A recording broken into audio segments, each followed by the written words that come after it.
여러분 안녕하십니까. 저는 우당 장명훈 원장입니다. 이 시간에는 성명학 불용 한자 중에서 23번째 설명하는 시간을 갖도록 하겠습니다. 그동안 제가 성명학 불용 한자를 10개씩 이렇게 파시알로 놓아서 설명을 드렸는데 양이 굉장히 많아요. 그래서 아직 절반 정도 한 것 같습니다. 그래서 오늘부터는 15개 한자를 간략히 설명을 드리도록 이렇게 하겠습니다. 그동안 자주 여러분 찾아뵙지 못했습니다. 그래서 다시 오늘 설명을 드립니다. 성명학 불용 한자란 누누이 말씀을 드렸죠. 임명용 한자가 우리나라는 8142자가 있는데 그 한자 중에서 매우 뜻이 나쁜 한자는 아예 배제해야 되지만 뜻이 좋아도 쓰지 않아야 될 한자들도 많이 있다. 그 토탈에서 불용 한자다. 이렇게 말씀을 드립니다. 그래서 23번째 시간 설명을 드리는데 바로 시작하겠습니다. 맨 처음에 이 한자입니다. 점자예요. 점을 찍다 할 때 점자예요. 이 점자를 이름에 쓰시는 분들은 저 한 번도 보지도 못했습니다만은 혹시 쓰신다면은 이 한자는 부모 형제덕이 없고 부부간의 불화, 이혼, 심지어 그 사별 등을 암시하는 한자입니다. 그래서 특히 또한 그 건강적으로 신체가 허약하고 또 재물복이 덜하다는 이런 한자예요. 그래서 이 점점자는 이름에 쓰지 않아야 될 것 같습니다. 그 다음에 두 번째 설명을 드립니다. 이 정자죠. 천간, 넷째 천간정, 갑을병정할 때 정자입니다. 이 정자가 갑을병정무기 이렇게 쭉 나가는 게 있잖아요. 쓰지 않아야 되는데 이 정자 역시 그 본인의 사주에 맞지 않는 경우에 재산이 막 흩어진답니다. 재산이 흩어지고 또 이별, 단명 등을 암시하는 한자로서 운세를 그르치게 된다. 그래서 천간정은 이름에 사용하지 않아야 되겠다. 이런 말씀을 드려요. 그럼 사주에 맞으면 어떠냐? 그건 잘 사주를 비교 검토해서 판단을 잘 해봐야 될 것 같습니다. 그 다음에 세 번째 발을정자입니다. 발을정자. 발을정자 뭐 쉬우니까 잘들 아시죠? 이 발을정자는 이름에 쓰시는 분들이 되게 많아요. 그래서 발을정자가 뜻도 좋은데 바르게 살라는 뜻인데 왜 쓰지 말라는 것이냐. 근데 성명학 불용 한자는 이제 통계적으로 나와 있는 것을 보면은 좌절, 단명, 부부 이별 이런 뜻을 가지고 있는 한자이기도 해요. 그래서 발을정자도 쓰면 안 되겠다. 이런 말씀을 드립니다. 그 다음에 네 번째 말씀입니다. 정사정자예요. 정사정자. 정치할 때 정자예요. 정자가요. 이 정사정자를 이름에 쓰시는 분들이 많이 계세요. 그런 분들은 한번 또 생각해 보셔야 될 것 같아요.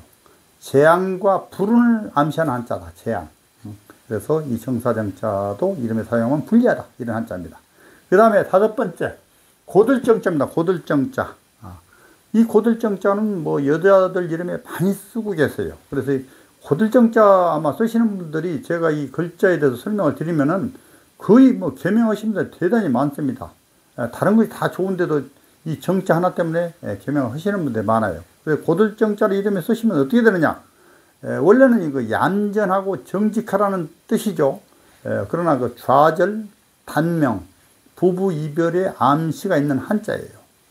그리고 한때 그 성공과 발전이 있다 해도 오래 지속되지 못한다는 한자입니다. 인덕이 없고 자주 배신을 당하고 자손이 불효를 하게 된다. 이런 한자입니다. 고들정자가요.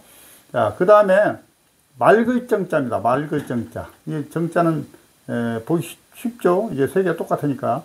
말글정자. 말글정자 역시 이름에 사용하면은 신경이 다소 예민해지고 관제, 부설, 손재, 파산, 이성 문제 등으로 풍파가 많을 수 있고 특히 배우자와 가정 불화가 많이 일어나게 되는 한자다. 이 말글정자도 이름에 쓰면 안 된다. 이런 한자입니다. 그 다음에 일곱 번째 고요할 정자입니다. 조용하다. 고요할 정자예요. 이 정자. 글자 그대로 고요하다는 뜻인데 역시 발전 저해하는 한자예요. 발전이 안 된다는 한자예요. 그래서 고요할 정자는 이름에 쓰면 안 됩니다. 그 다음에 여덟 번째는 조자. 수의 단위를, 숫자 있죠, 숫자. 단위. 1조, 2조, 3조 할 때 단위입니다. 그 그 수의 단위를 표시하는 조자인데 원래 이제 가득 차 있다는 뜻이기 때문에 더 이상 들어갈 여지가 없다 해서 이런 글자는 안 써야 되겠다. 그리고 숫자를 의미하는 그런 한자들은 이름에 사용하면 안 되는 한자들입니다. 대개요. 그래서 이 조자도 이름에 쓰시는 분들이 없는데 간혹 있다면은 불용 한자에 해당이 된다. 이런 말씀을 드립니다. 그 다음에 아홉 번째 이 족자입니다. 발을 나타낼 때 족자예요. 이름이 족자를 쓰시는 분들은 한 번도 보지 못했습니다만은 혹시 계신다면은 병약과 재운이 약하다는 한자이기 때문에 이 한자는 좀 제고해야 될 것 같습니다. 그 다음에 열 번째는 이 존입니다. 높을 존, 높이 받들다, 존귀하다 할 때 존자예요. 역시 글자 내용은 참 좋습니다만 어떤 그 정신세계 높은 경지를 의미하는 이 한자는 이름에 쓰지 않아야 된다는 그런 유래가 있습니다. 그래서 높을 존자도 이름에 쓰면 안 되겠다 이런 말씀을 드려요. 그 다음 11번째 종자입니다. 마루종이라고 해요. 마루종. 근본을 뜻한다는 종자이기도 해요. 이 종자는 장녀에게 사용하는 한자예요. 그래서 차남 이하가 사용하면 안 된다는 한자예요. 차남 이하가 만약에 사용을 하면은 장녀가 불리한 운을 맞는다 해서 사용하지 않아야 된다 이런 한자예요. 아예 저는 이 정자는 이름에 넣지 않습니다. 근데 옛날에 이런 이름들이 많습니다. 쓰시는 분들이 많아요. 그 다음에 끝종자입니다. 12번째 끝종. 종말을 의미할 때 끝종자예요. 글자가도 끝종자 이름 쓰시는 분들이 없겠죠. 그러나 무심코 쓰시는 분들이 있다면은 특히 이 한자는 장녀에게는 사용하지 않는 한자예요. 만약 장녀가 사용하면 그 가운을 이어받지 못한다. 개성하지 못한다. 그리고 몸이 건조한 운세 속에서 고생을 많이 하게 된다. 끝종자. 굳이 끝종자를 이름에 써서 사용하실 분들이 없으리라 생각을 합니다만 혹시 있으면은 바로 시정을 해 주십사 부탁을 드립니다. 그 다음에 13번째 이 주자는 주인 주자예요. 주인 주자. 이 주자를 여자가 쓰시는 분들이 특히 여자가 쓰시는 분들은 가정에서 그 주인이 되어야 된다는 그런 암시가 있기 때문에 평생 남편을 먹여 살린다 이런 뜻을 가지고 있어요. 그래서 주인 주자는 쓰지 않았으면 좋겠다. 여자분들이 특히 그렇습니다. 그 다음에 14번째 이 기둥주자입니다. 기둥주. 기둥 글자거든. 기둥주. 이 기둥자는 그 머리가 좋습니다. 머리가. 그러나 육친이 묻어가다. 부모, 형제 이런 관계 육친 덕이 없다 이렇게 되고 불진, 파산, 고독, 신음 등을 암시하는 한자예요. 그리고 아까 그 주인 주자와 마찬가지로 기둥 주자를 여자분들이 쓰시는 경우가 있는 경우에는 역시 이 한자도 그 기둥이 돼서 집안의 기둥이 돼서 남편을 먹여 살려야 한다는 고달픔이 말할 수 없다 이런 말씀을 드립니다. 기둥 주자가 그렇습니다. 마지막으로 이 구술주자입니다. 구술주자요. 구술주. 구술주자. 뜻이 굉장히 좋은 한자예요. 구술주자가.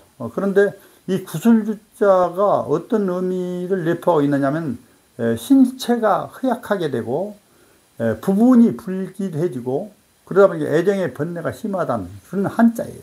여자 이름에 특히 많습니다. 남자 이름에 구술주자 쓰시는 분들 거의 없는데 여자 이름에 쓰시는 분들이 많아요. 그래서 구술주자가 그런 뜻을 갖고 있기 때문에 이름에 사용하면 불리하다.